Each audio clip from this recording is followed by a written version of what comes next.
राम राम जय जय राम। सभी को नमस्कार। एक जंगल के आज कहानी सुनाते हैं आपको। एक गांव के किनारे जंगल था। वहाँ एक पेड़ में एक कौवा और एक गिलहरी रहते थे। और कुछ दिन रहते रहते दोनों में आपस में बातचीत हुआ करती थी। आप एक दिन गिलहरी बोली, कौवा भैया, ना हो तो हम लोग खेती करते हैं तो कम से कम फसल हमारी तैयार होगी, आराम से खाते रहेंगे 6 महीने जब तक दूसरी फसल नहीं तैयार होगी। बोले कि कौवा बोला, हाँ गिलहरी बहना, बहुत अच्छी बात है। अब दोनों तैयारी बनाते हैं। तैयारी बनाने के बाद गिलहरी दूसरे दिन जाती है गांव।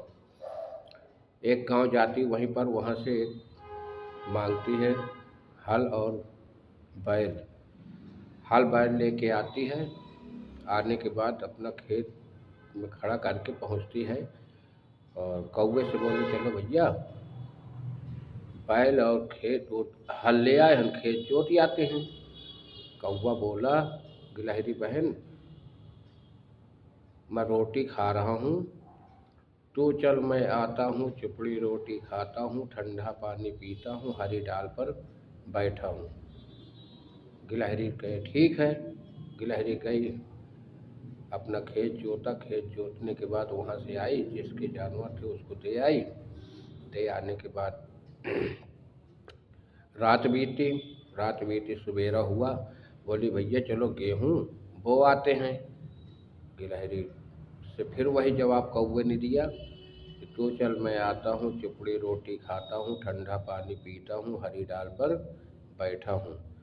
गिलहरी जाती है खेत में, गेहूँ बो आती है। गेहूँ बोआने के बाद होते करते 4-6 महीना जब बीतते हैं, फसल तैयार होती है। फसल तैयार होने के बाद गिलहरी फिर उससे बोलती है कौवे से कि कौवा भैया चलो गेहूँ काट आते हैं, फसल पक गई है। तो कौवे ने फिर वही जवाब देता है, हे गिलहरी बहना, तो चल मैं आता हूँ, चुपड़ी रोटी खाता हूँ, ठंडा पानी पीता हूँ, हरी डाल पर बैठा हूँ। गिलहरी कहे ठीक है, आ जाना, हम चलते हैं। अब वहाँ से गिलहरी जाती है, खेत का गेहूँ सारा काटती है। काटते काटते शाम हो जाती है। काटने के बाद आती है। आने के बाद बोली कौवा भैया आए नहीं, कहें मुझको नींद आ गई थी, मैं इसलिए नहीं आ पाया। कोई बात नहीं, गिलहरी संतोष किया, लेट गई, बैठे रहे लेटे रहे। अपना रात बीती, सवेरा हुआ। सुबह सुबह कौवा उठे क्योंकि उनका रोटियाँ ख़त्म हो गई थी। अब गांव में टहलने लगे जाके, ये घर से वो घर, वो घर से ये घर, घूमते रहे घूमते रहे।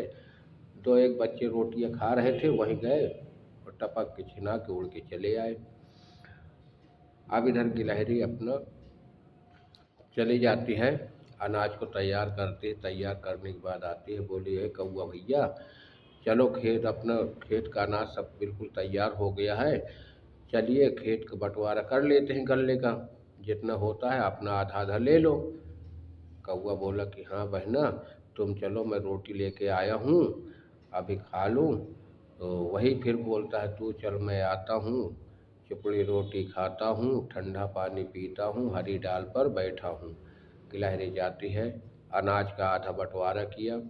बंटवारा करने के बाद अपना अनाज सुरक्षित कर देती, जहाँ उसका स्थान था रहने कि हाँ हमारा सुरक्षित रहेगा, अपना सुरक्षित करके चली आती है। बोले कौवा भैया हम तो अपना जो है अनाज सुरक्षित कर आए, आपका अनाज पड़ा है। बोले हाँ ठीक है, कल सवेरे हम उठा के सुरक्षित कर देंगे। बोले ठीक है। सवेरा हुआ। सवेरा होने के बाद अपना कौवा फिर रोटी खाने लगा जो लेके आया था। खाते खाते थोड़ी देर अचानक प्रभु की कृपा हुई, बारिश और तूफान तेजी से होने लगा।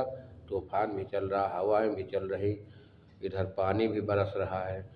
अब उसका कौवे का सारा अनाज बह गया। कौवा हरी डाल पर बैठे काँव काँव करता रह गया। इसी को दोस्तों कहते हैं, आलस्य कुतो विद्या, अविद्या कुतो धनम। अपनी राय जरूर दीजिए, अपनी कहानी हमारे पास शेयर करिए, हम अपने साथ जोड़ के उसको ज़रूर सुनाएंगे। नमस्कार, जय जय राम, जय सिया राम।